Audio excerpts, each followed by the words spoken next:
Hi friends, good morning.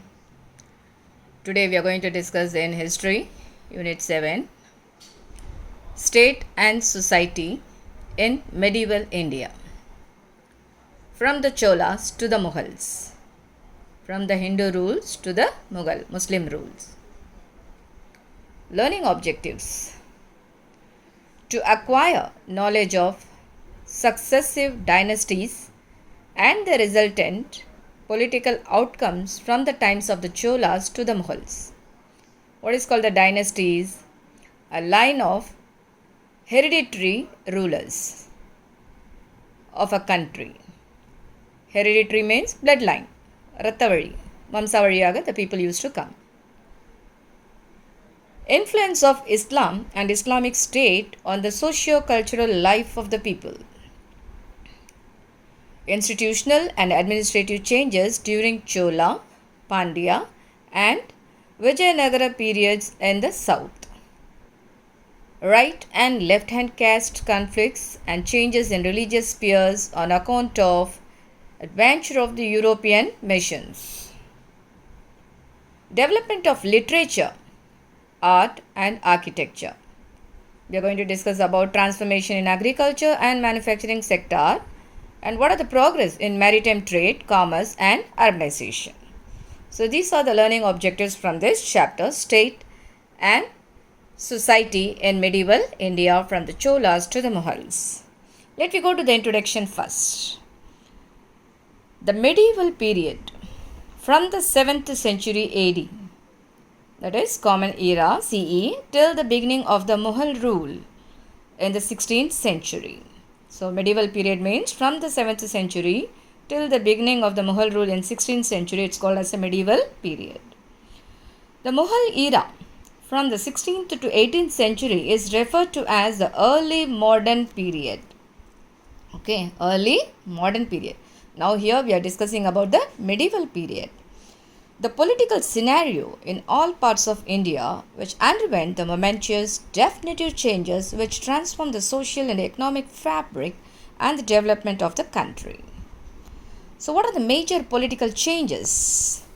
The expansion of the Chola Empire from the time of Rajaraja I, which eclipsed the Pandyan and Pallava kingdoms, extending the north till Orissa. So we can see even the map extending the area from to the Orissa area. Okay, so this is the region. From the 12th century, the beginning of several centuries of Muslim rule in Delhi, which extending throughout the North India and spread of the Islam to different parts of the country. So look at this. This is the area for the Delhi region. They spread the entire north to Islamic regions. By the end of the 13th century, the eclipse of the great empire of the Cholas and the consequent rise of many religious kingdoms in South India.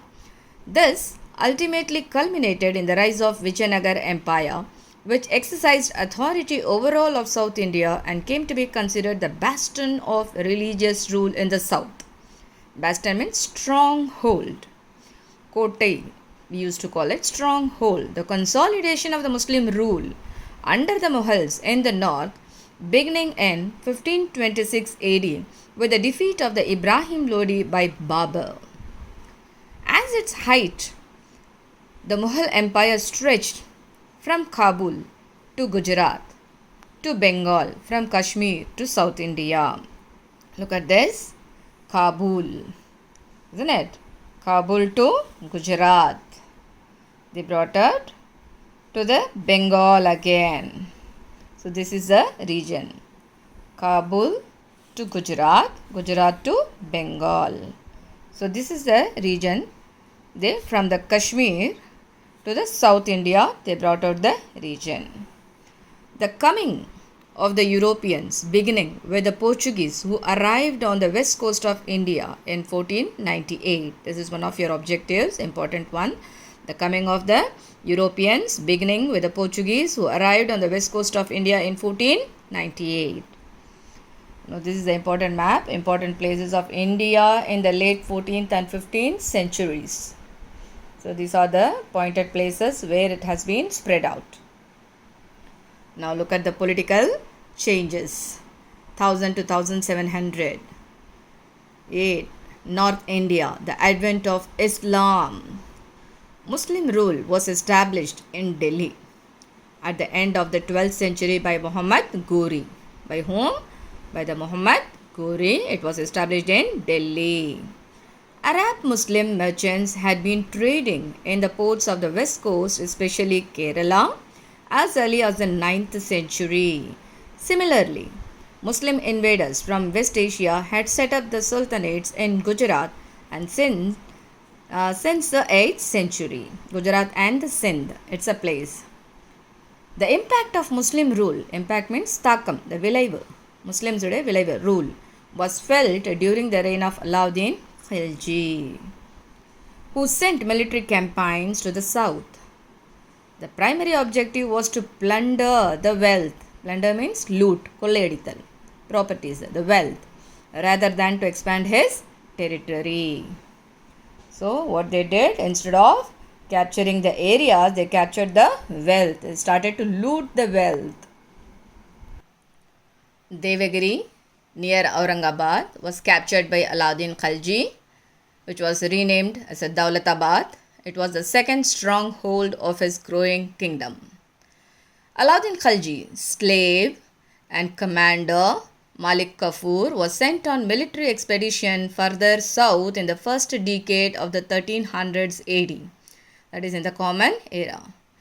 The Tughlaq kings who came after Alauddin also sent their armies to the south. As a result, the generally more isolated southern part of the country came into the orbit of the rulers of the north. Governors were appointed in various provinces in the Deccan region, and a sultanate was even established in Madurai. Sultanate, the territory or a country who ruled by a sultan. They were called as a sultanate. During the reign of Muhammad bin Tughlaq, there was a revolt in Daulatabad. Alauddin Bahman Shah set up the Bahmani Sultanate in 1347 AD with its capital in Bidar. The Bahmani kingdom survived for nearly a century and a half, mainly due to the able administration of Muhammad Gawan, a great statesman and a loyal minister. After his death, many viceroys declared their independence, and by the end of the 15th century, 5 sultanates came up in the Deccan. Who were that? Bijapur, Golconda, Ahmednagar, Berar and Bidar. Bijapur and Golconda were the largest of these sultanates, and the region entered a phase of considerable economic growth and expansion of trade. The Deccan sultanates were conquered by Aurangzeb in the 1660s AD, and the entire region as far south as Madras, Chennai, became a part of the Mughal Empire. So this was the main reason how they captured. Aurangzeb was captured the entire Deccan sultanates. Now look at the Chola Empire in the south. Empire means what? A group of countries controlled by one ruler. An emperor, we used to call an emperor. The territorial expansion of the Chola Empire began under Rajaraja I. You know very well, you heard very well about the Chola, Rajaraja Chola. So that's family hereditary, it begins from Rajaraja I. The Pallava kingdom had already been assimilated into the Chola kingdom. The Pandya kingdom remained independent but was subservient to the Cholas. The empire expanded further under Rajendra I, who had successfully taken his armies as far to the northeast as the river Ganges. He had also sent a naval expedition against the Sailendra kingdom of Sri Vijaya, that is in Indonesia, Kadaram, it's in Kedah, and Ceylon. This earned him the title the Chola, who had conquered the Ganga and Kadaram. Gangayum Kadaramam Konda Cholan. His title, Gangayum Kadaramam Konda Cholan. So Ceylon remained a province of the Chola Empire for a few decades. Each decade 10 years. So for a few decades. The empire was further consolidated through the marriage with the eastern Chalukyas under Rajendra's grandson Kulotunga I and extended up to the border of Orissa. Maritime trade with Southeast Asia and China expanded greatly during the Chola period. They continued interaction with the Tamil merchants, which resulted in the spread of the influence of Indian culture and art into the Southeast Asia, as seen in the magnificent temples of Angkor Wat in Cambodia. Cambodia, Vietnam, Laos, all together it's called as Indo-China. So one of the area is Cambodia. Now look at Vijayanagar and South India after the Cholas. The Chola Empire began to decline after the middle of the 13th century. The last known Chola emperor was Rajendra III. The empire, who died out in 1279 AD, several power centers came up after this in the region. So further to the south, the Pandya kings again sought to regain the glory they had lost under the Cholas. Look at this now. The establishment of the kingdom subsequently of the Vijayanagar Empire, which was the most momentous development in the history of South India in the medieval period. The kingdom was established by the Harihara and Bukka, the two brothers. They were the first rulers of Sangama dynasty. They founded a new capital city on the southern banks of Tungabhadra, which they named Vijayanagara city of victory. Vijayanagar means victory. Nagaram, it's a city. So city of victory. Harihara was crowned in 1336 AD. It is CE is a common era. The Sangama dynasty, who ruled the Vijayanagar for nearly 1.5 centuries. 1.5 centuries means 150 years nearly. This was followed by the Saluva dynasty, which was in power only for a brief period, very short periods. Okay, the Tuluva dynasty then succeeded as the rulers. Krishnadevaraya, the greatest ruler of Vijayanagar, belonged to this family. Now look at the difference between the kingdom and the empire. Kingdom means a country ruled by a king or a queen, anyone. Empire means a group of countries controlled by one ruler, an emperor. So difference between the king, kingdom, empire and the emperor. So look at this. This is the difference you are identifying. Now the Mughals, 1526 to 1707 AD, in the Common Era. The Mughal Empire was founded by Babur. Who was the first Mughal Empire? Babur was the first Mughal Empire in the year 1526 AD. After he defeated Ibrahim Lodi at Panipat, the first 6 Mughal emperors are referred to as the Great Mughals. Who were that? Among that, Aurangzeb was the last of the great Mughals. Akbar consolidated the Mughal Empire through the conquest and through a policy of conciliation with the religious-based kingdoms of Rajasthan. The Mughal Empire, though began to disintegrate after Aurangzeb, he continued to exist nominally till 1857 AD, when the British finally ended the virtually non-existent empire. A new power center rose in Maharashtra in the 17th century, and the Marathas, under the leadership of Shivaji, seriously undermined the authority of the Mughals in Western India. At its height, the empire stretched over the most of the Indian subcontinent. Only the southwestern region of Kerala and southern Tamil Nadu were not directly under the Mughal rule. The arrival of the Europeans. During the 15th century, the Europeans were preoccupied with trying to find a direct sea route to India, bypassing the overland route through the West Asia and the Mediterranean. The spice trade from India was controlled by Muslims up to the Alexandria. By gaining direct access to India, the Europeans could exercise more direct control over the spice trade and obtain the spices at more favorable prices. So in 1498 AD, that is in Common Era CE, Vasco da Gama landed on the Kerala coast. Who was the first person who landed to do the spice trade? Vasco da Gama. So he just touched the border of Kerala coast, having sailed around the Cape of Good Hope in South Africa. Barely 5 years later, the Portuguese built their first fort at Cochin. That's in India western border in Kerala in 1503 AD. Goa was captured in 1510 AD and became the center of the Portuguese state in India. Because of their naval superiority, the Portuguese were able to conquer many ports from East Africa up to Malacca and could effectively control the maritime trade over the entire region. This is trade in Masulipatam. Other European nations soon followed the Portuguese, most notably the Dutch, English, and the French. Masulipatam, it's in Andhra Pradesh. Okay, the activities of the latter were carried on through the respective East India companies. While these were all private trading enterprises, they all had a strong political agenda. During the 17th century, when Mughal authority was still powerful, the European companies were able to trade in the Mughal Empire, but could not have their own territorial base within the boundaries of the empire. In South India, however, political authority was fragmented and much less cohesive, and they had their own enclaves over which they exercised complete authority. The Dutch were in Pulicat, and later it is now in Nagapattinam, the English in Madras, the French in Pondicherry, and the Danes in Tarangambadi, Tranquebar. That is a native inhabitant of Denmark. The Danes who were called as the Danes. The Denmark natives were called as the Danes. Okay. So these are the regions you are finding over there. Now look at the next point of view. Impact on polity. What are the important events over there in Indian history?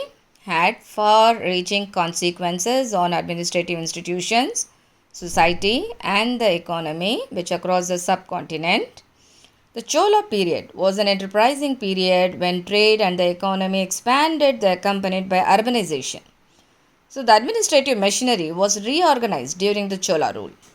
The basic unit of local administration was the village, otherwise called as a Ur, followed by the sub-region, Nadu, and the district we called Kotam. So tax-free villages granted to Brahmins were known as Brahmadaya. So it was known as a Brahmadaya. Marketing centers and towns were known as Nagaram. Already we have learned Nagaram means what? Towns, cities we used to call. So the Ur, Nadu, Brahmadaya and Nagaram each had its own assembly. They were responsible for the maintenance and management of the water resource and as well as the land. The local temples, resolving local issues and disputes, and for collecting the taxes due to the government. The Cholas' notable feature was the great increase in construction of temples. This had two dimensions. New temples were constructed and existing temples became multifunctional, social and economic institutions. The construction of great temples also was a reflection of the growing prosperity in the kingdom. So since the activity involved great expenditure, the temple was no longer a mere place of worship, but became an important economic entity or a nirvana, being a separate or independent as an employer, consumer and the landowner. The establishment of the Islamic rule is in Delhi, which made a big impact on Indian society. Initially, Islam did not cause any social tension. Arab merchants, for instance, when they came and settled on Kerala coast, they married the local women and led a peaceful life. The situation changed when Islam became a state power. For a medieval ruler, one way of asserting imperial authority was to demolish the place of worship of the enemies. Otherwise, Islam, as a monotheistic religion, as a single god worship, had its positive impact in Indian society. It played a decisive role in the evolution of a composite culture, that is Kalapur. Multiple culture we have based on a Indian evolution. Muslim kingdoms in Delhi as well in the Deccan also attracted the migrants from Persia and Arabia who moved to India and took up the service in these states, and many became important and well-known statesmen. This also opened up Indian society to steady interaction with West Asia, resulting in the transfer of cultural and technical influences. Muslims, merchants and craftsmen also migrated from the north of India to the south in the wake of the military expedition. Society became more heterogeneous and hybrid in character. So a new composite culture evolved. the Mughal Empire, who transformed the economy and society of the North India. The empire was consolidated under the Akbar through his policy of co-opting the Hindu Rajput rulers under the umbrella of Mughal rule. At the height of its power, the Mughal Empire was one of the largest, richest, and most powerful empires in the entire world. In part, due to Aurangzeb's reversal to the orthodox Islamic principles of governance, which alienated the Rajput rulers and the Hindu subjects, the overextended empire began to collapse under its own weight by the beginning of the 18th century. The arrival of the Europeans in India ultimately culminated in the establishment of colonial rule in India under the British, and this is what is considered foremost when discussing the impact of the European presence. There was an explosion in the demand for the Indian textiles in the European markets, often referred to as the Indian craze. This led to a significant expansion of textile production in India, which was accompanied by an expansion of the production of commercial crops like cotton and indigo and other dyes. The next other side readings we'll see in the next part. Thank you, my dears.